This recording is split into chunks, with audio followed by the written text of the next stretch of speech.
अस्सलामुअलैकुम, बिस्मिल्लाहिर्रहमानिर्रहीम। Welcome to kitchen with Anshara. आज मैं आपको आइसक्रीम बनाना सिखा रही हूँ, जिसके लिए हैं 6 से 8 केले लिए हैं। 2 घंटे पहले फ्रीज़र में रख दिए थे फ्रीज़ होने के लिए।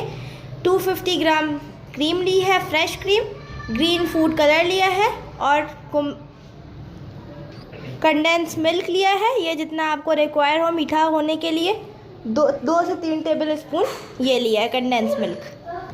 ये केले लिए हैं, इनको ग्राइंड कर लेंगे।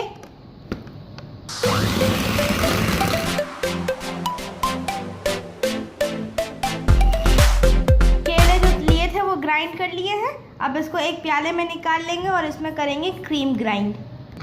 ये प्याले में क्रीम डाल दी है, इसको भी फेंट लेंगे। क्रीम बहुत ही ज़्यादा ठंडी है, जिस वजह से ये फेंटेगी तो ये ज़्यादा अच्छी आइसक्रीम बनेगी इससे।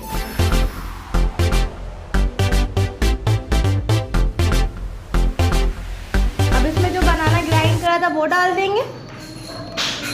अब इसमें डालेंगे कंडेंस मिल्क 2 से 3 टेबल स्पून। अब इसमें कुछ ड्रॉप्स डालेंगे ग्रीन फूड कलर के, ताकि बनाना का थोड़ा कलर आ जाए ग्रीन कलर का। और इसको फिर मिक्स कर लेंगे दोबारा से।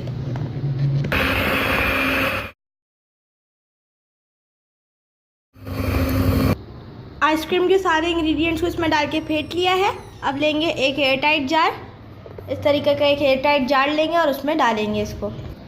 आइसक्रीम को एयर टाइट जार में डाल दिया है। अब इसको 8 से 10 घंटे के लिए डीप फ्रीजर में रख देंगे, ताकि ये जम जाए। और फिर आपको 8 से 10 घंटे के बाद इसको जमा कर दिखाते हैं।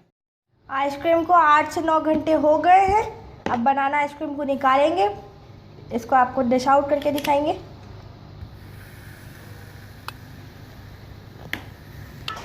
आइसक्रीम को निकाल लिया है एक प्याली में। बहुत ही स्मूथ बनी है, मज़े की बनी है। जो बच्चे बनाना नहीं खाते, केला नहीं खाते, आप उनको ऐसा आइसक्रीम बना के दे सकते हैं, वो भी बहुत ही मज़े से खाएंगे इस आइसक्रीम को। यकीनन आपको आज की रेसिपी पसंद आई होगी। पसंद आई हो तो मेरे चैनल को लाइक कीजिए, सब्सक्राइब कीजिए और शेयर करना ना भूलें अपने दोस्तों के साथ, फैमिली मेम्बर्स के साथ। और मेरे फेसबुक पेज को भी फॉलो करें, जिसका लिंक मैं आपको डिस्क्रिप्शन में दे दूँगी। उस पर आपको मेन्यू कार्ड मिल सकते हैं मेरी रेसिपीज़ के। नेक्स्ट वीडियो तक के लिए अल्लाह हाफ़िज़।